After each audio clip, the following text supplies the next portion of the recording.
पहला क्या है डाटा। तो डाटा क्या होगा, अनऑर्गेनाइज होगा। डाटा को हम क्या कर सकते हैं, इंफॉर्मेशन क्या कह सकते हैं, डाटा इंफॉर्मेशन होगी। डाटा दो टाइप का भी हो सकता है, प्राइमरी डाटा और सेकेंडरी डाटा। प्राइमरी डाटा वो डाटा होता है जो कि कलेक्ट किया जाए, collect by himself, collect by self is known as primary data. Secondary data is collected by others. मतलब जैसे हम सॉर्ट इंफॉर्मेशन क्या हो सकती है, इंफॉर्मेशन जैसे तूने कलेक्ट करी क्लास की किसी, मतलब जो हम खुद कलेक्ट करेंगे वही हमारा क्या माना जाएगा, कौन सा डाटा, प्राइमरी डाटा। क्या माना जाएगा, अगर जो डाटा हम खुद कलेक्ट कर रहे हैं तो डाटा कैसे माना जाएगा, प्राइमरी डाटा। सेकेंडरी डाटा जो वो डाटा होगा जो रिसोर्स, जो सोर्स है वो किसी दूसरे के थ्रू है। मतलब मान के लो सौरभ ने कोई डाटा कलेक्ट करा और वो डाटा सौरभ ने कलेक्ट करा पर दिया मुझे, पर मैंने लिया किससे, सौरभ ने लिया, अगर सोच लो क्या अलग सोच सकते हो, वो डाटा मेरे लिए क्या हुआ, सेकेंडरी डाटा। अगर वो खुद कलेक्ट करता सौरभ के लिए वो प्राइमरी हो गया, पर मेरे लिए क्या हो गया, सेकेंडरी डाटा। अगर इंटरनेट हमारे लिए क्या हो, इंटरनेट सेकेंडरी, या किसी चीज की इंफॉर्मेशन हमारी क्या हो तो उसी को हम कहते हैं सेकेंडरी डाटा। क्लियर हो गया। अगर डाटा कोई हमारे पास डाटा हो तो किस फॉर्म में होता है, ऑर्गेनाइज्ड अनऑर्गेनाइज्ड, अनऑर्गेनाइज्ड डाटा होगा।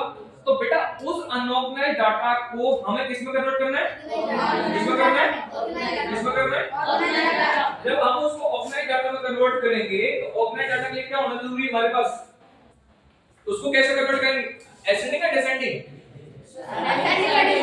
असेंडिंग में कर सकते हो और डिपेंड ऑन यू, मतलब तुम किस में करना चाहते हो वो डिपेंड करता है तुम्हारा।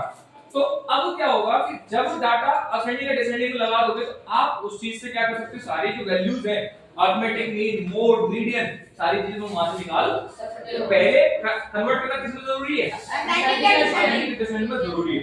अब बात करते हैं मीन के बारे में। तो मीन को हम और क्या कह सकते हैं, एवरेज। क्या हो कह सकते हैं, एवरेज। क्या कह सकते हैं, एवरेज या अरिथमेटिक मीन या खाली मीन। क्या कर सकते हैं, एवरेज या अरिथमेटिक या खाली मीन। तो मीन एवरेज हमेशा रिपीट करेंगे, मीन एवरेज और arithmetic mean, average arithmetic mean और खाली मीन। तो फॉर्मूला क्या होगा, the sum of all observation the number of observation, the sum of all observation upon the number of observation. Clear हो गया। फॉर्मूला क्या होगा, the sum of all observation. Clear हो गया, बिल्कुल डाउट क्लियर है, कोई डाउट है किसी को।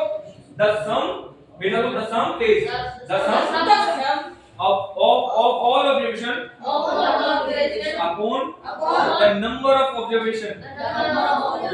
क्लियर, किसी को डाउट क्या याद है, डाउट रहा है बेटा। बात करते हैं मोड के बारे में। क्या होगा, मोड के बारे में। मोड के बारे में क्या होगा कि मोड किसे कहेंगे, पॉपुलर डाटा या mode frequency of the data, mode frequency of the data. Vishal क्या होगा, mode frequency of the data is known as mode of the data. Clear हो गया।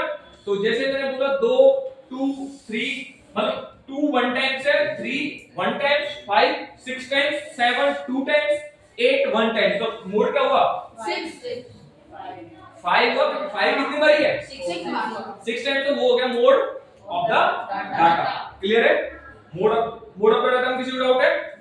बात करते हैं मीन, सॉरी मीन हो गया, मीडियन। क्या होता है, मीडियन को कम क्या कह सकते हैं, सेंटर वैल्यू, मतलब बीच की वैल्यू। तो हमारे पास जो हमारे बुक के अंदर है वो हमारे केवल टर्म्स बेस पर है, जिसकी टर्म्स ऑड होगी। क्या होगी, ऑड होगी। तो टर्म काउंट करने पे क्या आता है, ऑड। तो हम क्या करेंगे, पहले डाटा को किस में करेंगे, असेंडिंग या डिसेंडिंग, असेंडिंग या डिसेंडिंग। तो असेंडिंग ऑर्डर में पहले असेंडिंग को प्रायोरिटी दी जाती है। असेंडिंग में लगाओगे तो असेंडिंग में लगाने के बाद पहले डाटा को पूरा देख लो, कितने नंबर ऑफ टोटल डाटा बन रहे हैं। तो उन राइट से उतना उसका हाफ कर दो, एक वैल्यू कम कर दो। तो हाफ करोगे तो टोटल टर्म्स है 9, कितनी है 9।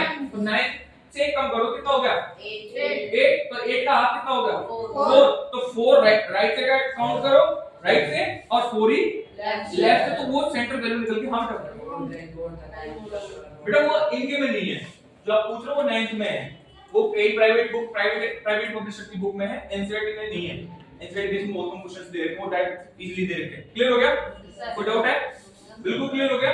अगर बात की जाए बार ग्राफ के बारे में, किसके बारे में? Bar graph. तो बार ग्राफ क्या होता है कि बार ग्राफ पे हम क्या करते हैं, जो y एक्सिस पे क्या लिखेंगे, डाटा या फ्रीक्वेंसी? फ्रीक्वेंसी। तो फ्रीक्वेंसी के बीच में डिस्टेंस क्या होना चाहिए? इक्वल होना चाहिए। अगर तो 1 स्केल इज इक्वल टू जितने भी फ्रीक्वेंसी के बीच में हम लोग उसकी टेबल चलती चली जाए, और जो डाटा है वो किस पे आएगा? y एक्सिस पे। और y एक्सिस पे जो डाटा जिनके बीच बार्स के बीच में डिस्टेंस होगा वो क्या होगा? सेम। क्या होगा बेटा? सेम होगा। तो सेम डिस्टेंस बराबर होगी, तो बार्स की जो शेप जो बार्स उनके बीच में उनके बीच की डिस्टेंस दोनों बराबर मानी जाएगी और होनी चाहिए, जब भी आपका बार ग्राफ ड्रॉ किया जा सकता है। कोई डाउट है किसी बच्चे को?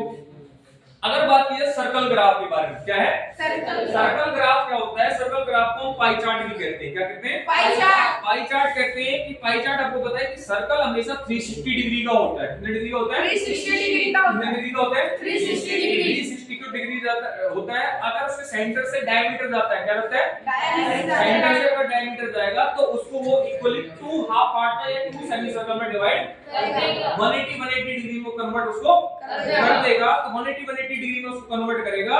तो आपको जो अगर मान लीजिए चलो, या तो 2 टाइप्स होंगे, या तो डिग्री में पूछेगा डाटा को इन्वॉल्व मान लिखो, तो हम क्या करेंगे, तो जो परसेंटेज में उसको डिग्री में कन्वर्ट कर देंगे और उस डाटा को वहां पे लिखो देंगे। मतलब डिग्री परसेंटेज एंगल कह सकते हैं, एंगल जिसने एंगल, क्योंकि वो डाटा हमेशा डिग्री में ड्रॉ करा, मतलब डिग्री और परसेंटेज दोनों बराबर माने जाएंगे। क्लियर हो गया?